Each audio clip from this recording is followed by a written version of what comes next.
All right, here we go. Welcome to this edition of the Baseball Forward podcast, a movement committed to passing the beautiful game of baseball on to the next generation of ball players and coaches. I'm your host, Ross Hawley, and I want to thank you for spending some time with us, wherever you might be watching or listening from. If this is your first time with us, welcome. For exclusive video clips and outtakes of this and all the other episodes of the Baseball Forward podcast, go give us a follow on social media at BaseballFWD or at RossHawley39. And for more information on joining the Baseball Forward movement, visit us on the World Wide Web at baseballforward.com. This episode of the Baseball Forward podcast is brought to you by the Southpaw Hat Company. Don't let the name fool you. Southpaw hats are designed for everyone, not just you funky lefties out there. Check out their latest and greatest at southpawhatco.com and enter BallFWD at checkout for 10% off your entire order. Today's guest conversation features the founder, CEO, and design director of Warstic Sports, Inc., Mr. Ben Jenkins. Here's episode 34 of the Baseball Forward podcast. Ben, how are you, my friend? Good. How you doing? Doing great. Hey, I appreciate you joining the Baseball Forward podcast today. I got to say, man, that there's a lot of directions I want to take this conversation. I'm interested in kind of the research that I've done. But I want to say this. I want to lead off by saying this. Warstic, did you think in 2010, 2011 that you'd be sitting here in 2024 as one of the most popular baseball brands in the world? No, I didn't even think that I'd sell a single bat, probably. If you're talking about 2010, no. Okay. Yeah. What was I'm curious to know, because boy, I have two. I have an 11-year-old and a 10-year-old son, and they love the game of baseball, and they think Warstic is amazing. So I'd be curious to know kind of what was your vision walking into Warstic, creating Warstic, and are you just kind of shocked at how things have transpired? I mean, if I think back to 2010, I'm definitely my 2010 self would be shocked for sure, because the intention wasn't even really to build a brand. At the time, I was in the middle of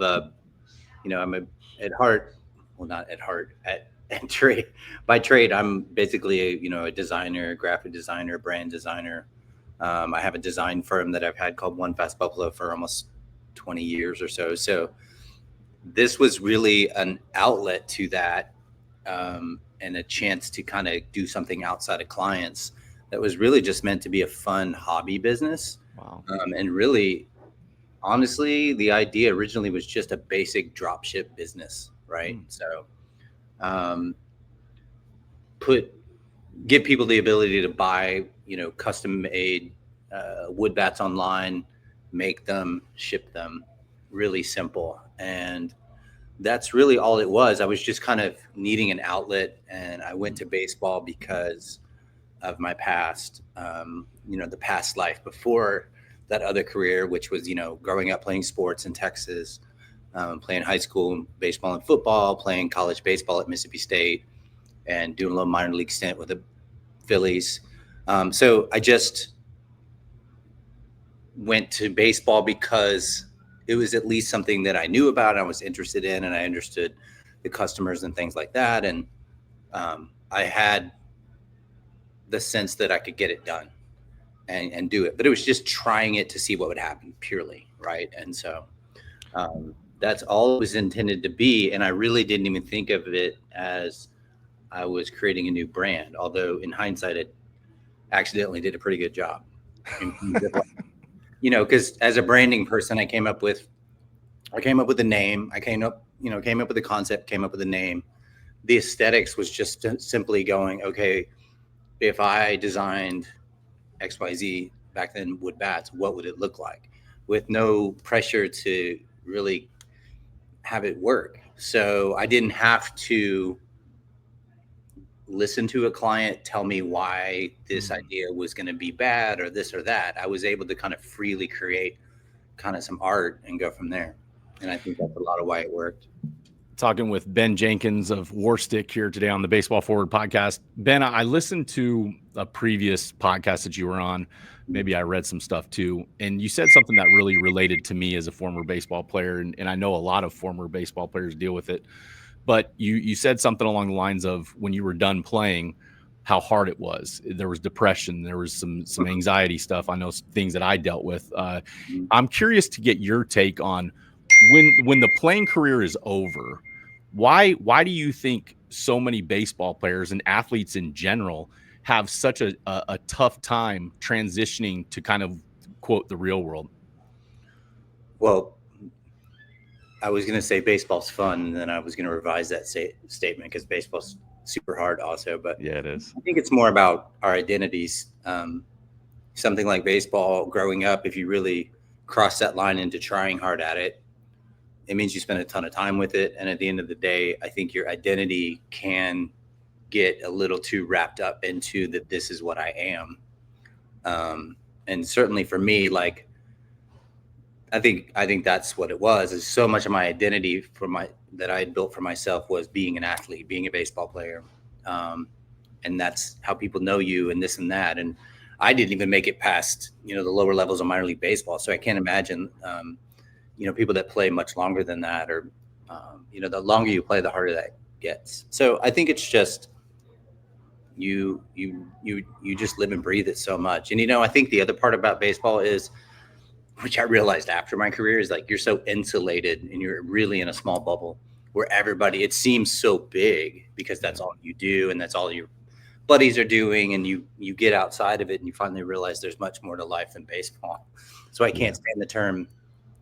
I get what people are saying when they say baseball is life, but it's not one of my favorite terms. Man, I think you hit that right on the head, because especially when the kid's like 8 years old. Yeah, absolutely. It's a very dangerous thing. I mean, I don't have anything against trying hard. I don't have anything against dedicating yourself to something like that. But,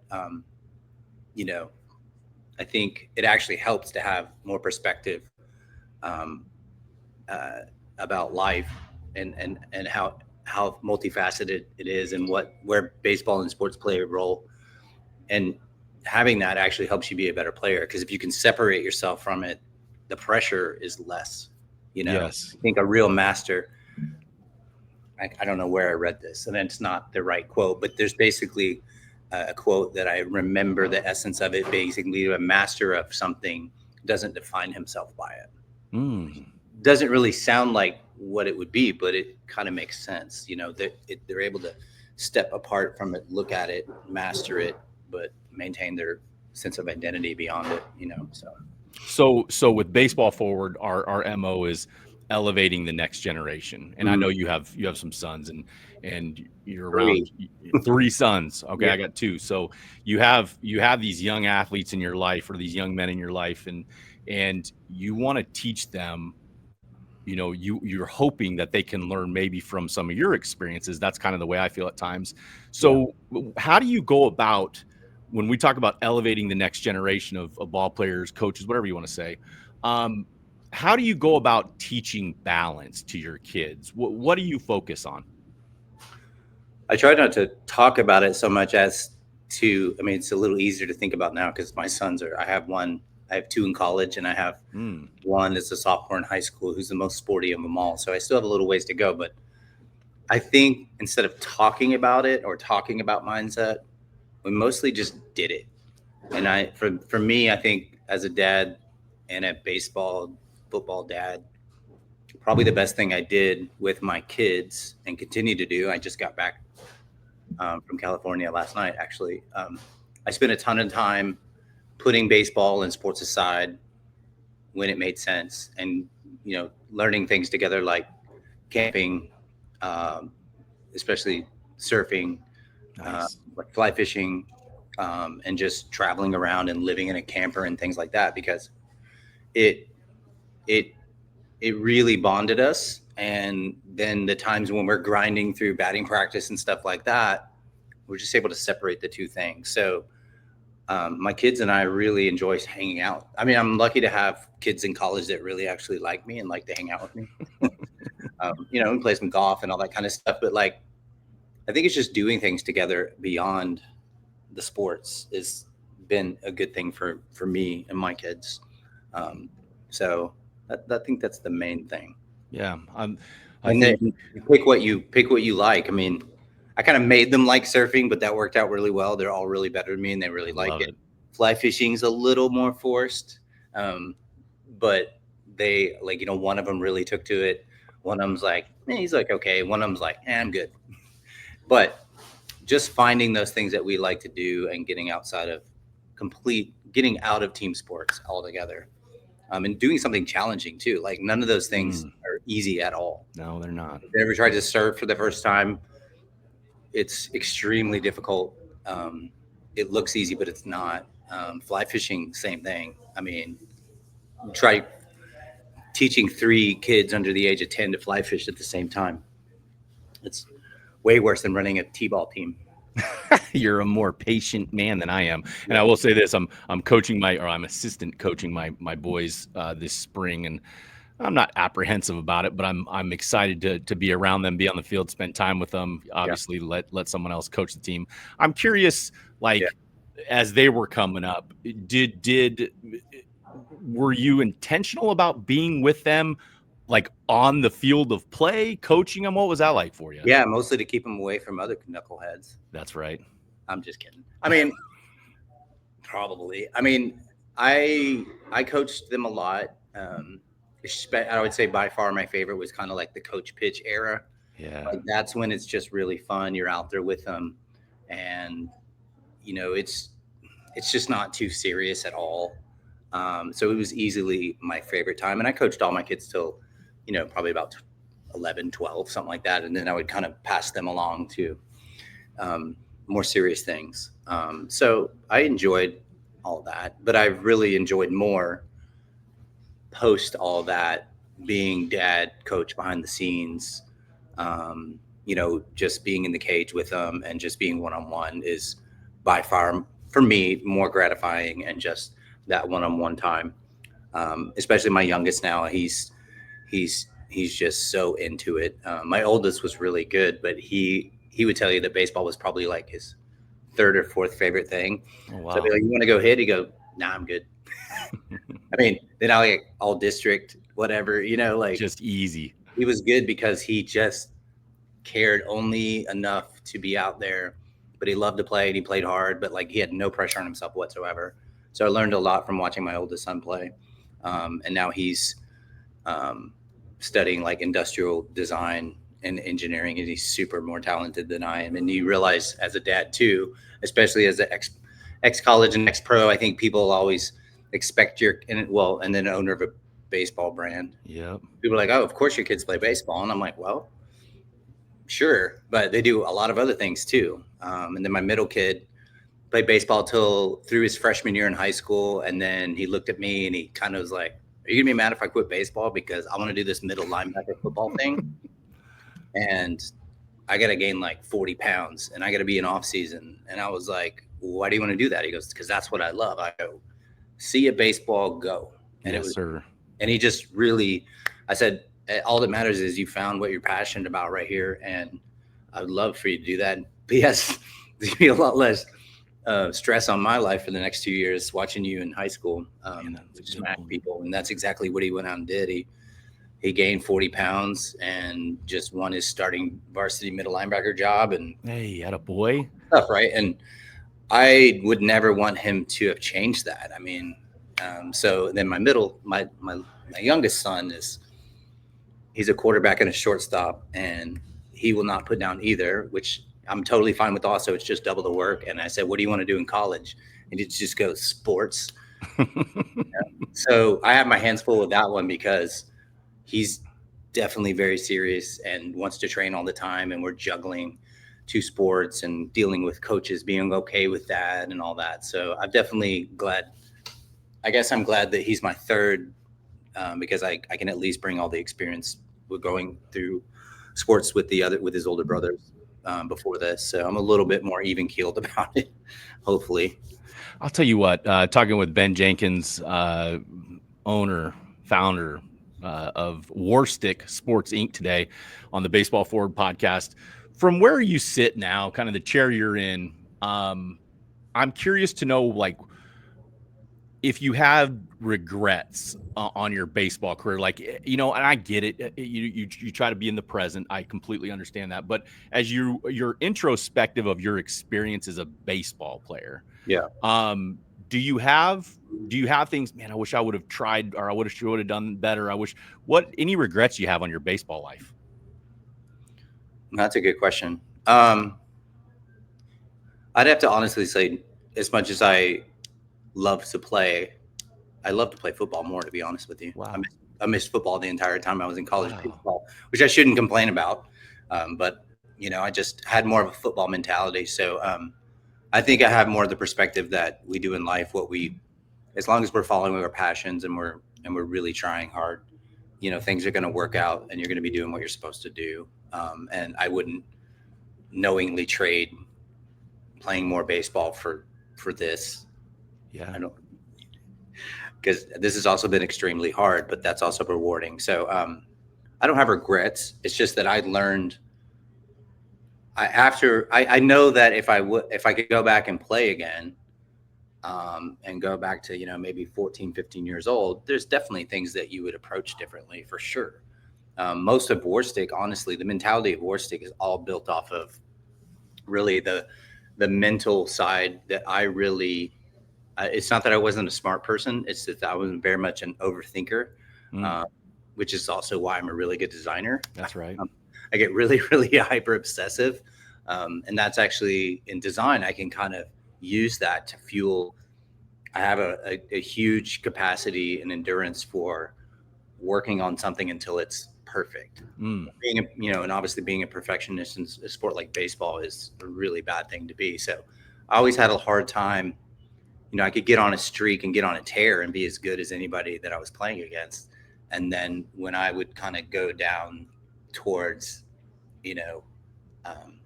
not being on a tear, I could really make my slumps go longer and longer because I just didn't have the tools to get myself out of that, really. So a lot of Warstic was just, I played hard. That wasn't a problem, but there's a difference between playing hard and always like believing in your ability to bounce back and things like that. So the entire culture and mentality of Warstic is about what is the Warrior's mentality towards whatever he's doing. So it gave me the blueprint for Warstic. So I also can't really say I regret having such a hard mental time. Yeah, man. It is what it is. But and I got to play plenty, man. I played adult baseball till I was probably 38 years old. Nice. And were you doing that in Dallas or what? Yeah, we have in Dallas. Dallas is really big, and we've got a ton of ex-college baseball players. So it was almost like, I put it down for a couple of years, but maybe age 25, 26, I formed a little team, and it really was like playing, junior college level baseball for the next decade. And I had a lot of fun doing that because I treated it more like how guys play golf. I'm like, well, instead of spending 4 hours playing golf, I'm going to just go play some ball. And it was high enough level that it was, for the most part, really fun. So I did that for a long time. And that was cathartic, probably, most days, because I was just doing it to be outside and it just let that competitive juice kind of still continue to flow. And you do have to set your ego aside when you do that, because obviously, you're playing for free. You're not playing for fans for the most part, and it is what it is. But I was able to put my ego down with that and actually have a lot of fun with that. And man, lots of buddies that I still keep in touch with from those days. So there's a lot of players that really like shake their head at that, or like, oh, that's like, there's some, you just retired, you just spent all this time, you spent from age 1 to whatever. Yep. 18, I don't care if it's, maybe you spent from till 18 years old, 22, 26, 30, and then you're too cool to play adult ball. Great, but you might enjoy it if you tried it. Man, that's a good So point. it's just all ego right there. So I had that ego for a couple of years for sure. I was a little bit bitter and like, oh, I'm not doing that. And then I did it and I was like, oh wait, this feels like when I was 12, because I used to do this because it was fun. Wow. If you can have that mentality towards, adult baseball or even sandlot baseball, this is a thing. It's maybe you only played till you were 15 or 16. Sandlot's is about as fun as it gets. So, what's funny about that is like the older we get, like, I'm assuming we're probably roughly the same age ish. I'm 32. I'm 33.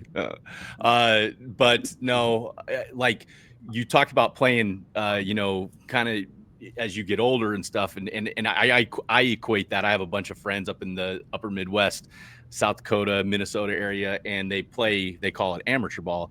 And I always find it funny. Like the older I got, the smarter I got, the slower the game became. And you're like, you had all these physical tools ready to use when you were young, but you didn't have the brain. And then when you're done with the physical stuff, you're like, oh, now I got the brain. So you never got to match it.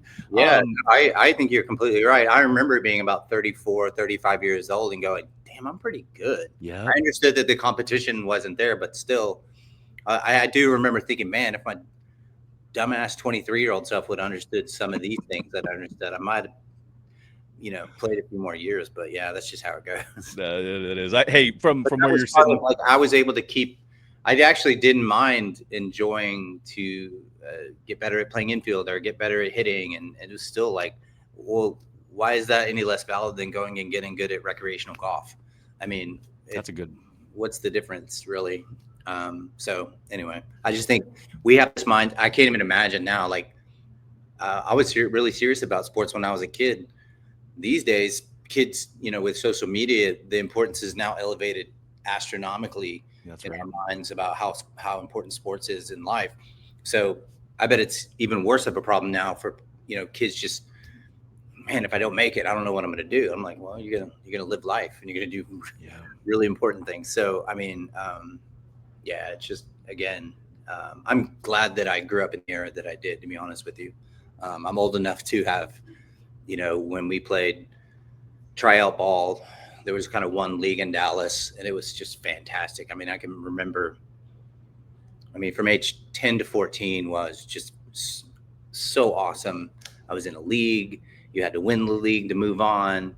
I had rivals. I can name 50, 60 guys of that era that I played against. And I know that my kids, they probably played more games, but I don't know that they could hardly name anybody that they played against, because that's not what they're playing. That's not what anybody plays for anymore.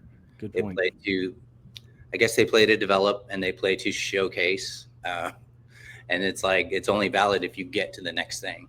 And I got really good doing what I did. And I try not to be nostalgic and old guy about it, but it was fantastic and it was great development. And we also had our weekends. So yeah, that's a fact. You don't want to get me going too much on the nature of select baseball. Hey, I'm just diving into it, and I'm not gonna lie, Ben, I'm nervous. I'm like, oh my gosh, how much time? My wife was asking me the other day.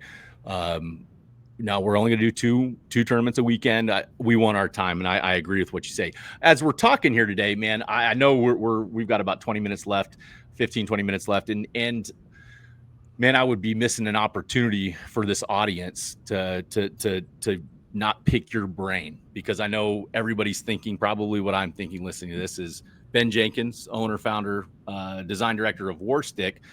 Man, Warstic is massive, and congratulations. That's awesome. I mean, what a just an amazing company.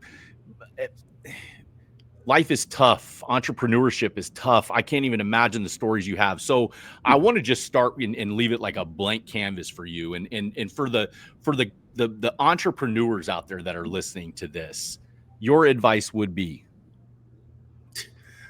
That's a giant question. I don't even know where to go with it. You mean if someone was thinking about becoming one? Yeah. So here, you have passion to, like, I can tell you have passion about design. You have passion about being creative and everything that led to your business. I'm assuming. So the people out there that are kind of just not really, they're not realizing their dreams. What's your message to them?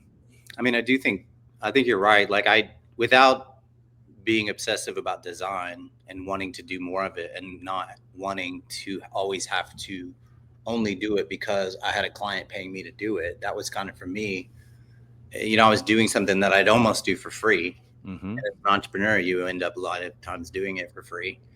You have to have something that's driving you to do it, because I can tell you what wasn't driving me to become an entrepreneur was just, oh, I'm going to go start a business because I want to make a lot of money. Yeah. And I do think people do that. And there's people that are just wired differently. I mean, I definitely came at entrepreneurship from a much different angle than most people do. I mean, most people have some kind of business background and they love the hustle of that, but it's, you get a lot of freedom and you trade that freedom for a lot of stress. Wow. Probably. Especially once it actually starts to go well.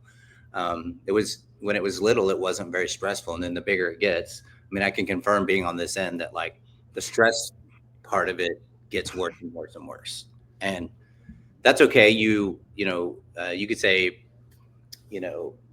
stress is a privilege or whatever, however they say that, so because the bigger we get, the more people are viciously trying to kill us. That's right. And that part of it's just like sports. And so I just try to take it that way. And I kind of tell my brain that I'm just playing a video game. And when you play a video game, like, what is it my kids play? Call of Duty or Fortnite or whatever. You don't go into a video game thinking everything's going to be okay all the time. That's right. You're like, I might die a couple times.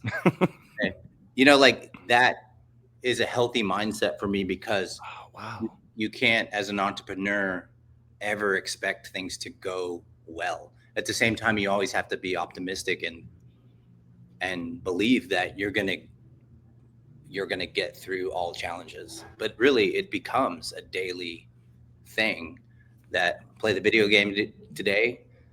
I'm going to see how it goes. And I'm going to have the mindset that whatever comes at me, I'm going to take a breath, I'm going to figure it out. I have great teammates. Of course, the bigger we get, the more great teammates I have too, to help problem solve. But, that's kind of what it is.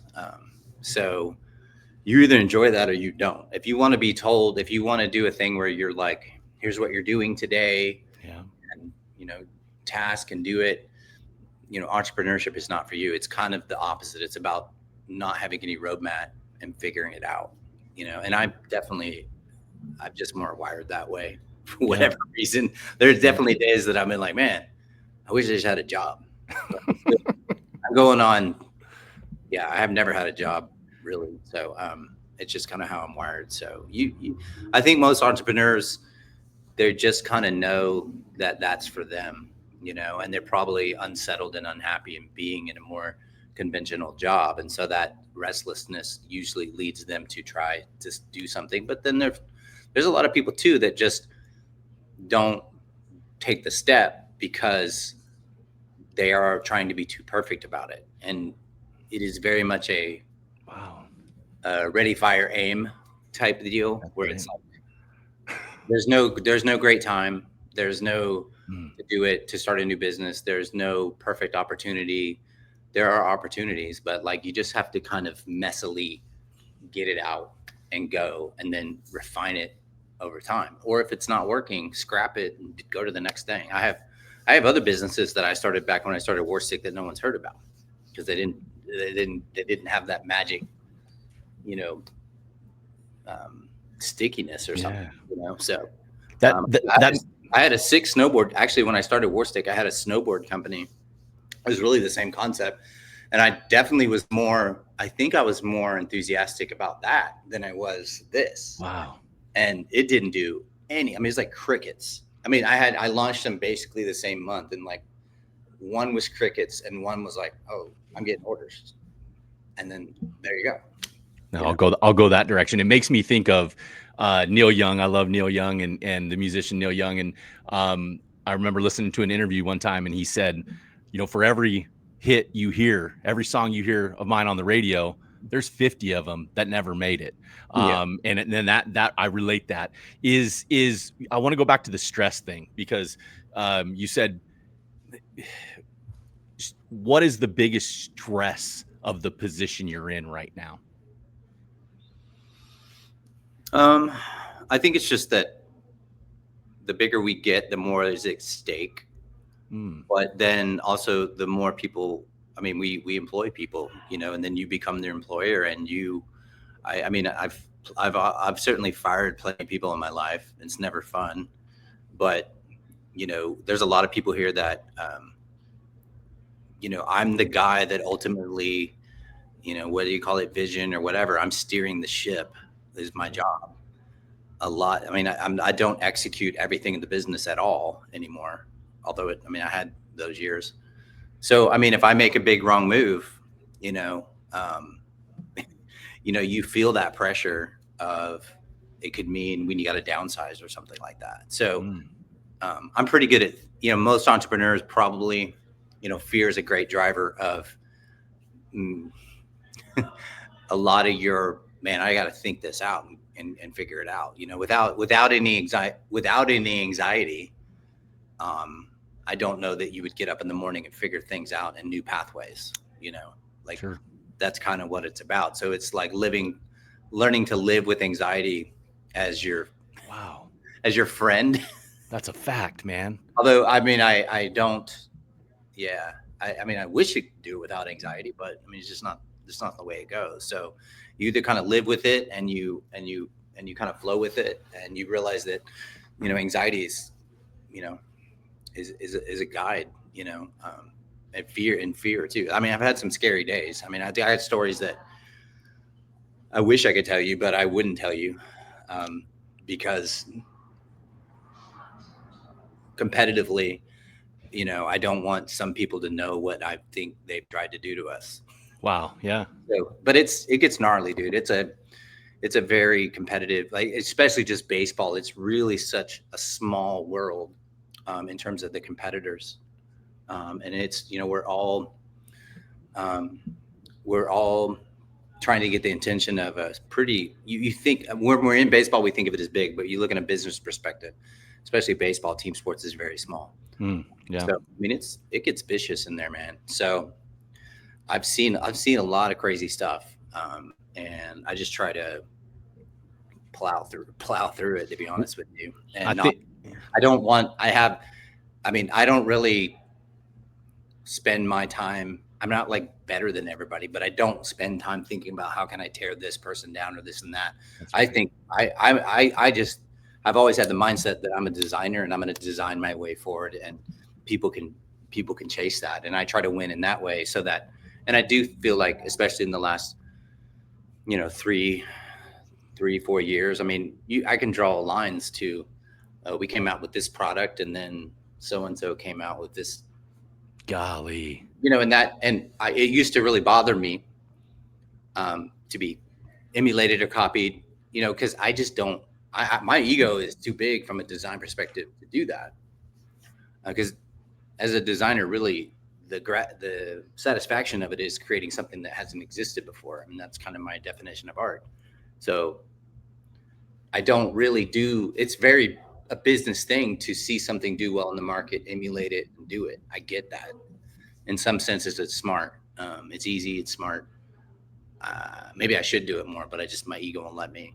So when people do it to us, I have, like, especially I've learned from my business partner, Jack White, who's been having this problem for a long time, where he's emulated and he's dealt with it a lot longer and a lot bigger scale than I have. And he kind of like, you need to, it's okay. It's just, you should be flattered and you just got to let it go, And so I'm much better at it now. I actually do get kind of a kick out of it now. But my competitive baseball side is also, there's a little bit of like, yeah, you want to bury those people, but I'm not going to resort to doing it either. So you just kind of move on. So yeah, I think I don't know that we're to the level of like a thought leader, but people say it. So hey, I'm gonna say it right here on the Baseball Forward podcast, talking to Ben Jenkins, the owner founder of Warstic. Warstic is legit, man. Your stuff, I'm not gonna lie. When I first saw it, I was like, "Whoa, what is this stuff?" And this is where I want to finish this with is, I love like the Native American culture, and I love the warrior idea, and how creative and all the things you've created in your life, man. The when I saw the 2 stripes, just think about that. It's 2 stripes. That's not like earth shattering, but you're like, that's it. When you design that, were you like, boom, this is it. This is going to be it? I kind of was, but I also can't give myself credit for thinking out how far it would go in terms of its meaning. Because I'm good at, conjuring up something and going, that's it. I have good intuition when it comes to that stuff. Yeah. So I can kind of feel it. But I couldn't have imagined how much meaning. I mean, I've designed hundreds and hundreds of logos in my life and in my past career. This easily is the simplest one. Maybe that's why. So, I think I knew it when I saw it that it was right. Yeah. But I had to build. It was kind of subconscious kind of stuff, but I had to kind of build meaning into what it was about, and kind of getting into, there's lots of different definitions for what it stands for us. I mean, it does kind of aesthetically kind of give like a, whether you think of kind of a more of a military kind of like emblem or earning your stripes kind of thing, or you think of, maybe, marking your brand of your horse or something like that. That's my horse. Or you think of balance. I mean, it's basically kind of an elongated equal sign. So balance is a huge part of what we talk about in terms of mentality. But the most strong story that we came up with that actually I've seen even small kids understand is like, that one line represents the past and one represents the future. And it's all kind of about staying in between, and being present. Right. And most mental health is about that. Sure. Not being too stuck in the past, not being too forward focused and worrying about everything, about being present. It's the hardest thing that we do as humans because it's so fleeting. But we've built a ton of meaning into this little logo, and it's definitely cool. It's something that we're really proud about. But I can't take credit for thinking out, how it developed and stuff like that. And by the way, I have more time, so I changed something around, so you can go as long as you want. Oh, perfect. Because I want to ask a few more questions. Then this is actually way more fun and easy than working. So, hey, I told you we were gonna try to have some fun here today. Talking with Ben Jenkins of Warstic. Ben, gosh, the most satisfying thing about what you do, from a business perspective, what comes to mind when I say that? What's satisfying to you? That's a pretty easy one, actually.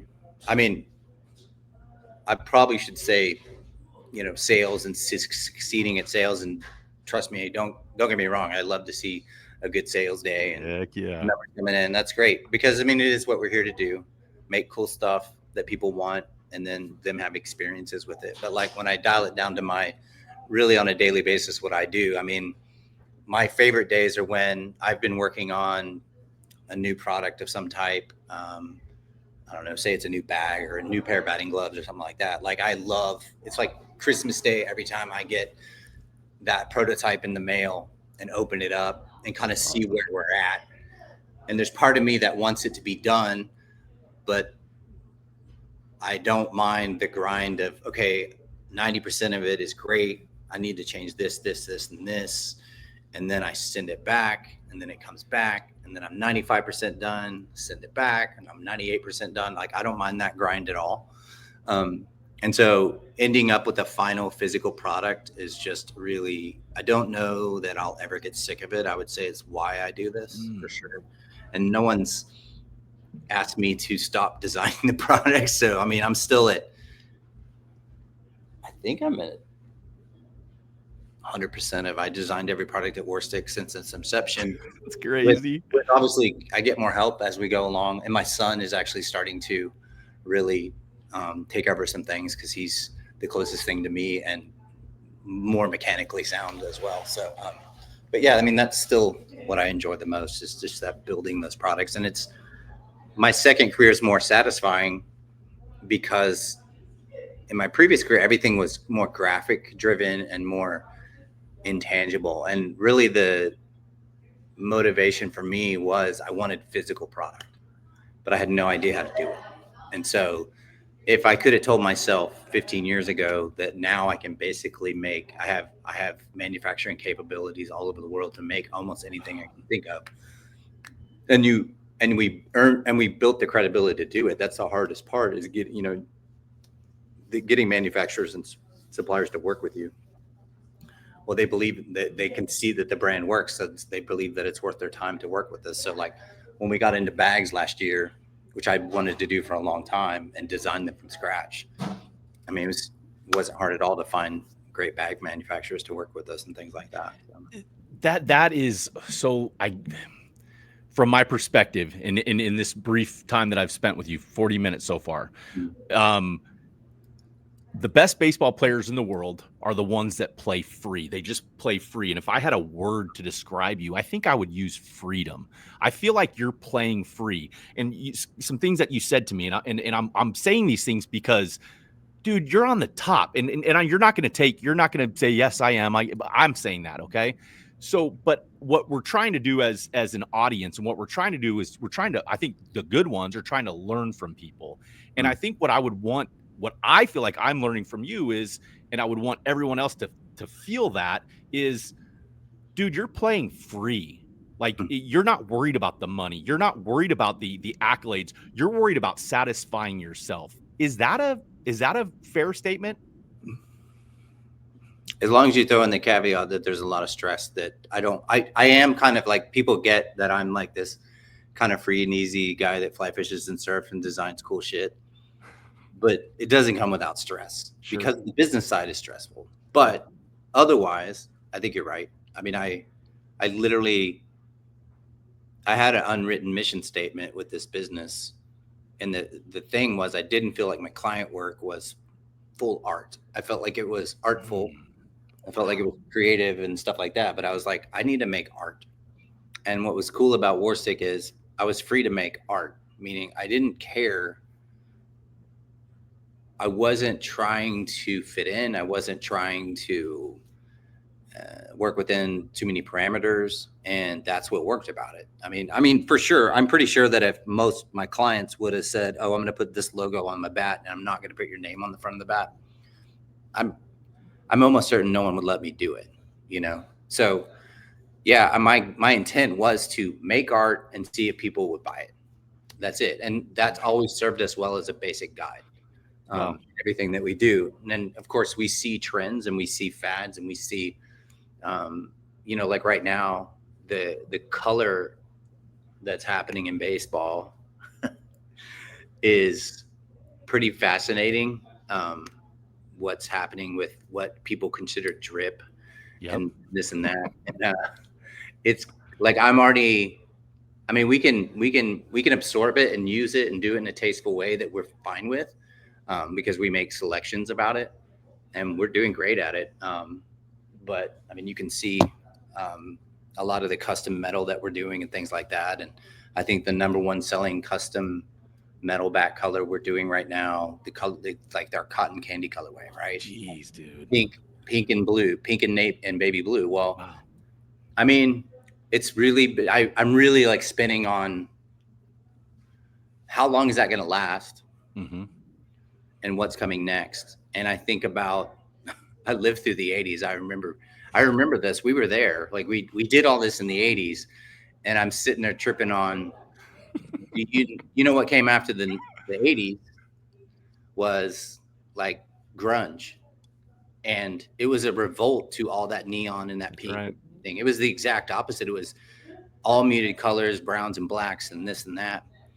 And so I do look at the customizer and I look for little signs that we're moving forward past this. And we got a ways to go. But I bet if I gave you, if I asked you what the second most popular color scheme is, you wouldn't get it. Just take a wild guess. Like just throw out like a combination of two colors. Of the trend right now, I'm going to go with, based on what I see, what my eyeballs see, I'm going to say like a pink and a yellow or a green. Yeah. Neon-ish. So I figured that you would guess that, because that's what all of our retailers right now, like, I gotta, kids want they just want, whether it's neon pink, neon yellow, neon orange, some kind of teal, mint, all those kind of things.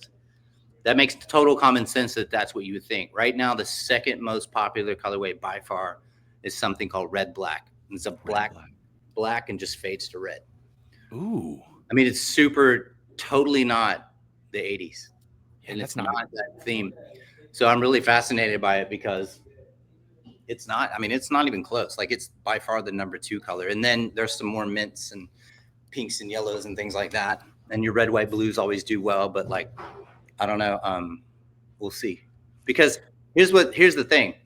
People started doing whoever gets credit for the pink and blue thing. I don't really know. I don't. It doesn't matter. People at first did it because to be an individual, to stand out, to not look like everybody else. And I get that. But I still think kids are still doing it to stand out. But the problem is at a certain point, at a tipping point, you're not standing out anymore because you're starting to look like everybody else. Yep. So something has to give, because then there's going to be a kid who's like, I'm tired of looking like everybody else. I'm going to be my own thing. And what's that kid going to do? And who's that kid that's going to do that, or that pro? I don't know who it's going to be that starts a new trend towards. It's actually the same cycle over and over, let's say chasing cool kind of thing, So I don't know. Like, I think our pinks and blues and, all this stuff is got a ways to go for sure. But the cool thing about Warstic is really my baseline for everything is like a smoky vintage black, a sagey gray, and an off-white bone color. Please don't change it. No, I mean, there's no way I would, because that's never going to go away. Yep. And so I can basically always have those 3 layers available. I have a dark, and I have a light, and I have in the middle, and then I can add any color to that, and it works great. So my identity is basically just a great canvas. The identity of Warstic base colors are, I think probably, I've never looked into this, but probably 85% of the things we sell are black, white, and gray. Yeah. Even today. So I can rely on that, and then I can play with, color trends and things as they come. And then I don't know. I have a feeling that my son, my 15-year-old, he's a sophomore, he's almost 16. He likes the pink and blue stuff. He's been the model for like our Tropic Thunder orange and Tropic Thunder blue bat, and he looks really cool. He's got like a tank top on, and he's got glasses, and he can do it. But he came into the paint shop the other day, and he's like, I was like, what are you thinking for high school this year? He goes, man, I like that tobacco stain. I was like, whoa, what? And it's like, you're talking like dark brown, super dark cherry red, kind of smoky orange kind of thing, like totally earthy, like my kind of stuff. Wow. Yeah. And I was like, really? He's yeah, that's dope. And I'm like, all right, let's do it. Let's go. I think he's kind of starting to process out this pink thing, and this, it's like, okay, it's cool, I like it, but what's next? And that's how we humans roll. I got one more question for you, Ben Jenkins with Warstic, and then I'll let you go, man. You're a creative guy, and man, I love hearing creative minds kind of let it out. And I'm so interested in knowing music. What kind of music do you listen to, and like who are some artists that you really like? No one to impress kids. I mean, I'm a huge Neil Young fan for Ooh. sure. Yes, sir. But I listen to a lot of jazz, actually. Does it inspire you? Does the music inspire you? I don't know. I think jazz is just like a workflow thing. Like I hear it, I don't hear it.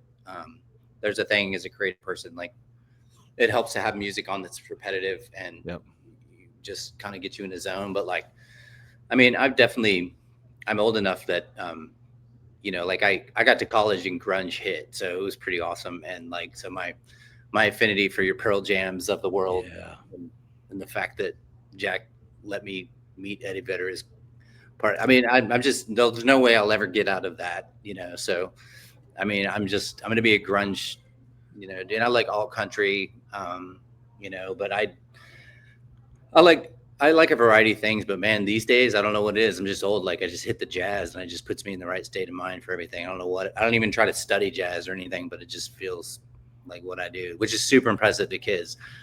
The funny thing is, my kids, we used to be driving around in California in the surf van, and that's where I started listening to jazz. Like there's a great jazz station in San Diego that I listen to pretty much every day. I stream it, and my kids would kind of give me crap for it all the time. Well, guess who started his own jazz station in college? Yes. my oldest son. He's like, I got my own jazz station on Sundays afternoon before. And I'm like, are you kidding me?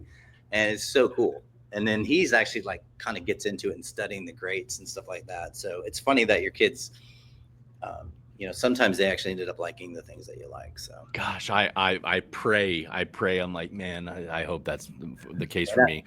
and I'd be remiss, but like Jack, our business partner, Jack's new album called No Name is, I think I've already told him, this is a big state. I think it's his best record ever. Wow. I mean, White Stripes, Jack White solo albums.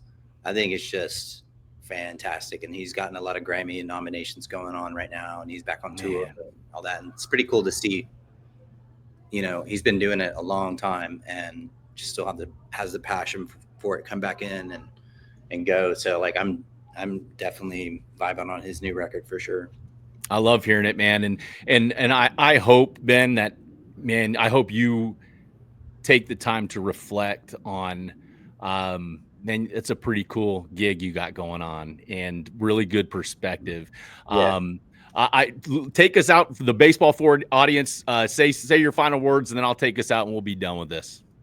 Oh man, I got no words. I just answer the questions, but I mean, I appreciate everybody's support for sure. I mean, it's cool. I definitely have a lot of gratitude for it, and just the fans. I sound cliche when I say it, but like the fans make it. We very much interact with their audience, and so when someone sends us pictures of their kid with a bat getting a hit, I know what that feels like as a parent. So we don't take that lightly. So we love to get that stuff. So yeah, tons of appreciation for the fans for sure, and just stick with us, man. Like I'll be as bold to say, I mean, there's influencers that really control the minds of kids these days in terms of what they buy, especially when it comes to baseball bats. And it's really helped us. And it's hurt us in other ways. And it's not something that we all deal with, all the baseball bat companies, but it's like, I love it and I respect it. I also do forget sometimes that, the most important relationship is between us and our own audience. Wow. So we really try to nurture that. And, you can't be ranked in the number one bat every time. But I think the influencers even know that that's not really, they're even, if you really listen to the influencers, and there's some really powerful ones and there's all kinds, but like they all are telling you, hey, that doesn't mean this bat's right for you. But I think a 9-year-old, 10-year-old, 11-year-old kid, when they see a number one bat or a dad, because they're stressed out and they want their kid to hit. That's right. It's easy to believe that there's a number one bat right now that's so much better than the rest, but like they're regulated, I mean, there's this performance ceiling. So I hope the message a little bit becomes, hey, there's some really badass options. And if this combination of features is good for you, this might be the bat for you. We need to be more selective about which bat is for us. Whether it's my bat or a Louisville Slugger, I don't care, because I want you to hit good. But, bats have different feels. So, no one company can make all the feels. So, just, try bats out, man. See what you hit with best. The best bat for you is the one you hit with best, right. Period. I mean, there's a reason. It's funny. I'm sitting in this is like our wood bat fitting. You see all those? Yep. I love it. Wow. 26 different kinds of knobs. Dang. For our pros. Well, there's a reason we have over 150 bat models, because their preferences and their feels are all different. So we're trying to translate that a little bit more. I think you're going to see with our metal bats in the next year, we're going to veer towards trying to provide more variety in feels and say, hey, this bat is not for that kid right there. It's for that kid. But this bat is for that kid. And it's because that's real life. That's really, it's a very personal tool. So anyway, it is, man. And what a fun thing, creating a tool that helps someone be successful. Ben Jenkins, Warstic, man, I am, what a joy. Had a blast talking with you today. I want to say thank you again to Ben Jenkins for joining us on the show. And thank you for listening to this episode of the Baseball Forward podcast. I'm your host, Ross Hawley, and I'll see you next time. Good stuff, man.